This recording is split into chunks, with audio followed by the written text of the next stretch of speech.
गांव में जंगल के पास एक नदी थी। उस नदी में बहुत ही स्वच्छ पानी बहता था और उसी जंगल में एक तांत्रिक की गुफा थी, जिसमें उस तांत्रिक ने एक साधु को कैद कर रखा था। इतने सालों से मैंने तुझे कैद कर रखा है, पर तूने आज तक मुझे उस नदी के जादुई पानी का रहस्य नहीं बताया। दुष्ट तांत्रिक, तू चाहे मुझे मेरी आखिरी सांस तक क्यों ना कैद करके रख ले, मैं तुझे उस नदी के जादुई पानी का रहस्य कभी नहीं बताऊंगा। साधु, मुझे नदी का रहस्य बता दे, मैं तुझे अभी छोड़ दूंगा। कभी नहीं बताऊंगा, तू चाहे कुछ भी कर ले, दुष्ट तांत्रिक। साधु तांत्रिक को नदी के जल का रहस्य नहीं बताता है। तांत्रिक साधु पर मंत्रों का जाप करता है, जिससे साधु को शारीरिक पीड़ा होती है। आ आ तभी गुफा के पास से गांव का किसान गुजरता है। अरे, ये आवाज कैसी है? लगता है ये आवाज इस गुफा से आ रही है। किशन उस गुफा में जाता है और चुपके से तांत्रिक और साधु को देखता है। उनकी सारी बातें सुन लेता है। शाम को किशन अपने घर आता है। आ गए आप? कहाँ थे? आज आने में इतनी देर क्यों लगा दी? मैं कब से आपका इंतजार कर रही थी। किशन कुछ नहीं बोलता। वह चुपचाप खड़ा रहता है। क्या हुआ है आपको? आप कुछ बोल क्यों नहीं रहे? शालिनी, मैं तुम्हें क्या बताऊं? आज मैंने कुछ ऐसा देखा और सुना, अगर तुम सुनोगी तो तुम भी हैरान रह जाओगी। ऐसा क्या देख लिया आपने? शालिनी, जब मैं जंगल के रास्ते से आ रहा था तो मैंने गुफा से किसी के चीखने की आवाजें सुनी। मैं चुपके से उस गुफा के अंदर गया। फिर जो मैंने देखा और सुना, मैं हैरान रह गया। किशन शालिनी को साधु और तांत्रिक की सारी बातें बताता है। शालिनी, वो तांत्रिक उस साधु से किसी रहस्य को जानने की बात कर रहा था।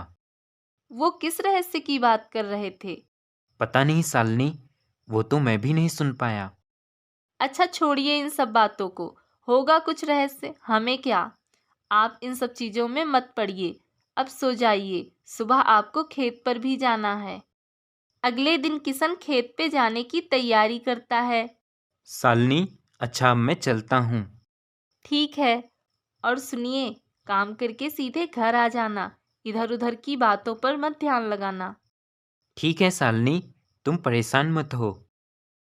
किशन खेत में काम करने जाता है। तभी किशन गांव के ही बूढ़े व्यक्ति को खेत में काम करते हुए देखता है। अरे काका, क्या बात है? आज आप खेतों में काम कर रहे हैं? बनवारी कहाँ है? बेटा किशन, मेरे बेटे बनवारी की आज तबीयत ठीक नहीं है। डॉक्टर ने उसे आराम करने को कहा है और खेत में फसल ना खराब हो जाए, इसलिए मैं चला आया। काका, आप अकेले पूरे खेत में काम नहीं कर पाएंगे। लाइए, मैं आपके खेत में काम कर देता हूँ। पर बेटा, फिर तुम्हारा खेत? मेरे खेत की चिंता आप मत करो काका। आपके खेत का काम करके मैं अपने खेत का भी काम कर लूँगा। किशन बेटा, तुम सच में बहुत अच्छे इंसान हो। हमेशा लोगों का भला सोचते हो। बेटा, हमेशा ऐसे ही रहना, क्योंकि किसी असहाय की मदद करना ही इंसान का सबसे बड़ा धर्म होता है। इससे कभी पीछे नहीं हटना चाहिए। काका की बात सुनकर किशन सोच में पड़ जाता है। काका सही कह रहे हैं, मुझे अपना यह धर्म निभाना चाहिए। मुझे उस साधु को भी उस तांत्रिक से बचाना होगा। बेटा, किस सोच में पड़ गए? कुछ नहीं काका, बस ऐसे ही। आपने ये बात सही कही। किसी असहाय की मदद करना ही सबसे बड़ा धर्म है और मैं इसे हमेशा निभाऊंगा, चाहे मुझे कितनी भी बड़ी कठिनाई का सामना करना पड़े। खेत का काम करने के बाद शाम को किशन घर के लिए लौटता है। किशन उसी गुफा के रास्ते से गुजरता है। किशन को फिर साधु के चीखने की आवाजें सुनाई देती हैं। किशन उसी गुफा में जाता है और चुपके से देखता है। साधु, क्यों अपनी जिंदगी इस कैद खाने में रहकर नष्ट कर रहा है? मुझे जादुई पानी का रहस्य बता दे, मैं तुझे अभी छोड़ दूंगा। दुष्ट तांत्रिक, तू चाहे मेरे प्राण ही क्यों ना ले ले, मैं तुझे वो रहस्य कभी नहीं बताऊंगा। तभी तांत्रिक साधु पर मंत्रों का जाप करता है और साधु बेहोश हो जाता है। पूर्णिमा आने वाली है। इस पूर्णिमा से पहले मुझे नदी के पानी का रहस्य जानना होगा।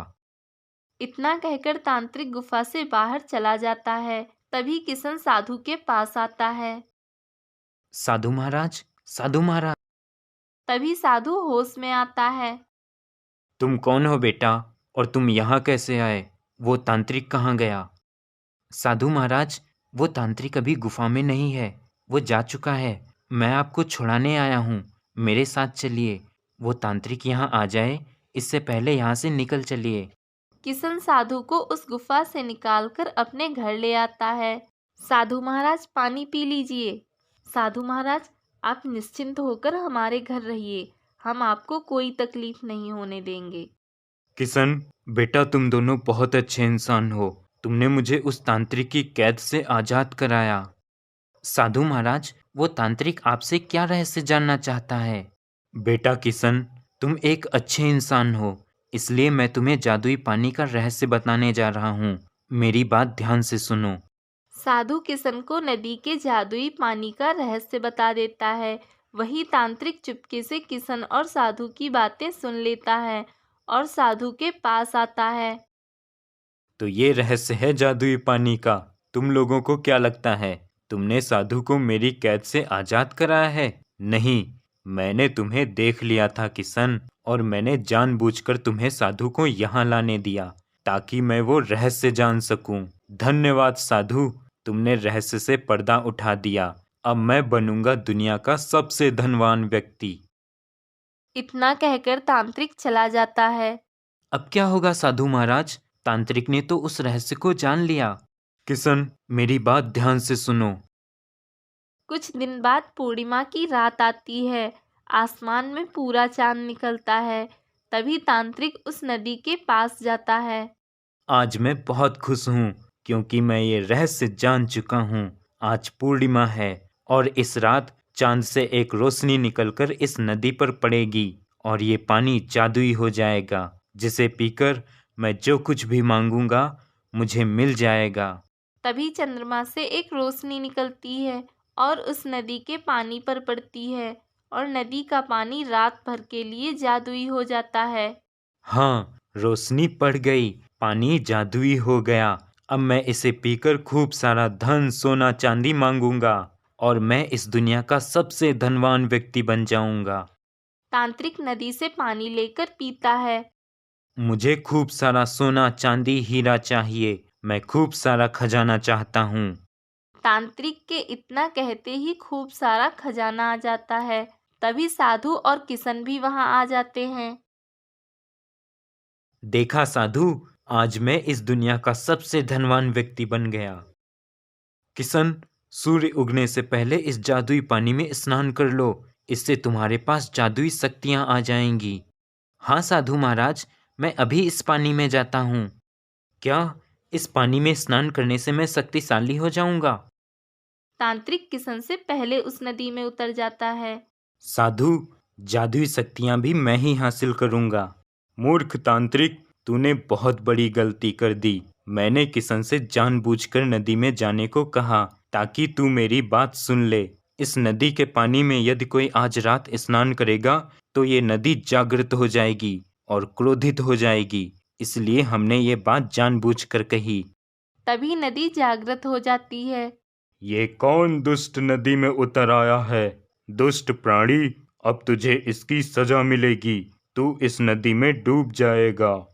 नदी के इतना कहते ही तांत्रिक उस नदी में डूब जाता है। एक गांव में श्याम मछुआरा रहता था। वह बाजार में मछली बेचकर अपना घर चलाता। श्याम की पत्नी माला बहुत लालची और कंजूस औरत थी। एक दिन श्याम मछलियां बेचकर घर आता है। माला, ये लो आज की दिन भर की कमाई। बस इतने से ही रुपए? आज क्या मछलियां कम पकड़ी थी? नहीं माला, मछलियाँ तो खूब पकड़ी थी और अच्छे दाम मिल गए तो मैंने सारी बेच दी। और देखो, रोज के मुकाबले आज कितनी अच्छी कमाई हुई है। क्या इतने कम रुपयों को तुम इतनी अच्छी कमाई कहते हो? हे भगवान, तुम्हें कब अक्ल आएगी? लोग तुम्हारे सीधेपन का फायदा उठाते हैं। अगर तुम ज्यादा रुपए में मछलियां बेचते तो ज्यादा रुपए कमाते। नहीं माला, ऐसी बात नहीं है। मुझे ईमानदारी से काम करना अच्छा लगता है। लोग मुझसे खुश रहते हैं। लोग तुमसे खुश होते होंगे, पर मैं नहीं। देखो, अब मैं और इस गरीबी को नहीं झेल सकती। मुझे ढेर सारे रुपए चाहिए, वरना मैं अपने घर चली जाऊंगी और तुम अपनी ईमानदारी लेकर बैठना, समझे? माला की बातें सुनकर श्याम उदास होकर नदी के किनारे बैठा होता है। भगवान, माला को मैं कैसे समझाऊं? ज्यादा लालच अच्छी बात नहीं। मैं अपनी ईमानदारी से जितना कमाता हूँ उतने में मुझे खुशी मिल जाती है, पर माला को तो ढेर सारे पैसे चाहिए। अब मैं उसे इतने सारे पैसे कहाँ से ला के दूं? तभी अचानक नदी से एक पेड़ निकलता है। वह पेड़ बहुत ही शानदार होता है, जिसे देखकर श्याम आश्चर्यचकित रह जाता है। अरे, ये क्या? नदी से पेड़ निकला? ये मैं क्या देख रहा हूँ? ये सच है या सपना? श्याम, तुम कोई सपना नहीं देख रहे। ये सब कुछ सच है। श्याम, मैं एक जादुई पेड़ हूँ। मैंने तुम्हारी सारी बातें सुनी। तुम बहुत दयावान और ईमानदार हो। मैं तुमसे प्रसन्न हुआ, इसलिए मैं तुम्हें ये उपहार देना चाहता हूँ। जादुई पेड़ श्याम को एक खजाने से भरी मटकी देता है और वापस नदी में चला जाता है। ये क्या? इस मटकी में तो काफी सारा खजाना है। जल्दी से इसे घर ले जाता हूँ। श्याम उस खजाने से भरी मटकी को लेकर घर आता है। कहाँ गए थे आप? मैं कब से आपका इंतजार कर रही हूँ। और ये आपके हाथ में मटकी कैसी है? माला, देखो मैं क्या लेकर आया हूँ। तुमने कहा था ना, तुम्हें अमीर बनना है। हाँ, इस मटकी में तो सच में खजाना है। ये कहाँ से ले आए आप? तभी श्याम माला को नदी के जादुई पेड़ की सारी बात बताता है। अरे वाह, ये हुई ना बात। आज आपने कमाल कर दिया। एक झटके में आपने मेरे सारे सपने पूरे कर दिए।